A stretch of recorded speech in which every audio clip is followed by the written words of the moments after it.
they bought the football club based on the success that we've had over the years. The owner that we had before, that spent money, that invested his time, that had love for the club, for the fans, for the community, created jobs for people, did everything for the football club. Not just the players, not just the staff, the community created jobs for people. And he wanted the club to be successful. And so were we. We were successful. We gave him all the titles he wanted. The Premier League, the Champions League, the FA Cup, the League Cup, everything we gave him. He was in love with the football club. But these owners right now, do they have the right mentality? Do they have the right idea for the club? Maybe. Because they've spent money. It's a difference spending money, buying players that are there to win trophies, that are there to continue the culture, the mentality of the football club, which is winning, which is competing, than buying players that are not ready-made, that's going to come in there, that's going to take 4 or 5 years to be able to start winning. We don't have time. Chelsea Football Club doesn't give you time. We don't have time for that. You know, these players, they come in. There's no problem if you want to buy young players. Or you have to win. You have to win. Chelsea Football Club, it's about winning. The fans demand that. We demand that. And we have to hold the owners accountable. We have to hold them responsible because they are the ones making decisions. They are the one buying those players. They are the one bringing, chopping and changing managers. And sometimes when I see the Chelsea fans frustrated, I understand their frustration. When they say Bluco out, I understand their frustration. Because they have to do better. They are the owners of the football club right now. They have to do better. They have to listen to the fans. You want to buy young players? Fine.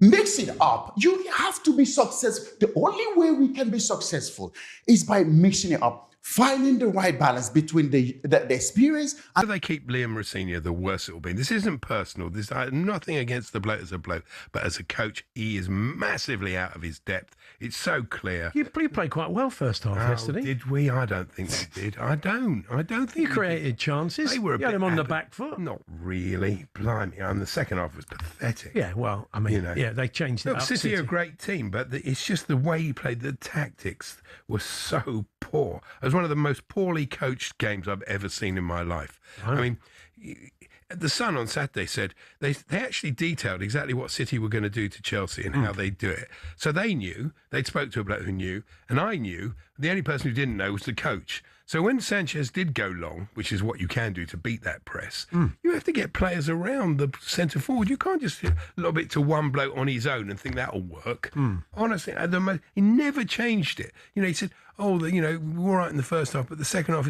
Well, City changed it a bit. Yeah, why don't you do something about it? He didn't do anything about it. Anyway, the patrons left in droves at 3-0. I did see that. It was looking quite empty by the end of the game. The patrons aren't having Rosenior, I can tell you that. The patrons? The patrons. We're the patrons. Are you really? You know, we don't call them fans anymore. We just call them patrons. Fantastic. But I'll tell you one thing about the Spurs thing. I have never seen so many people in the concourse pre-match watching the end of the Spurs game. Oh, yeah. Honestly, the Schadenfreude was ridiculous. Yeah, I don't blame... the cheer that went up. I don't blame anybody for that. That's bound to be the case, isn't it? We're a big... Chelsea Football Club have officially parted ways with manager Liam Rosenior following a shocking 3-0 defeat to Manchester City F.C, a result that has sent ripples across the football world.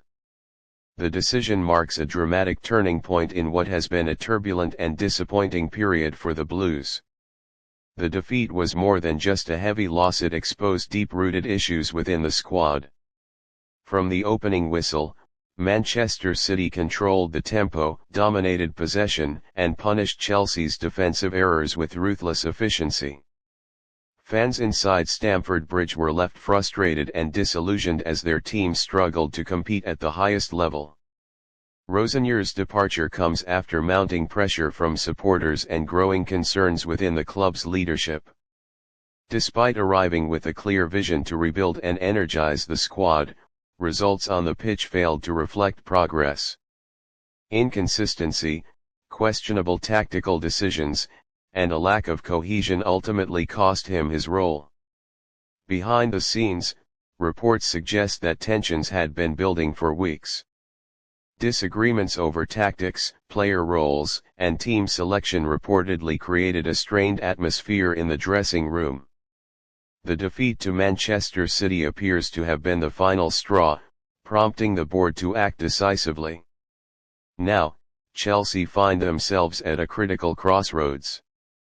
The search for a new manager is expected to begin immediately, with the club aiming to bring in a figure capable of restoring stability, discipline, and belief.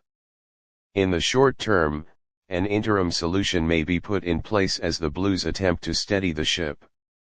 For the fans, this moment represents both uncertainty and hope.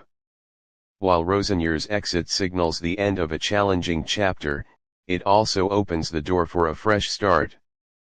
The focus now shifts to how quickly Chelsea can rebuild and return to competing at the top level. One thing is certain: change is underway at Chelsea, and the next move could define the club's future. Blue Heart. Subscribe to Chelsea Visibility News for more updates.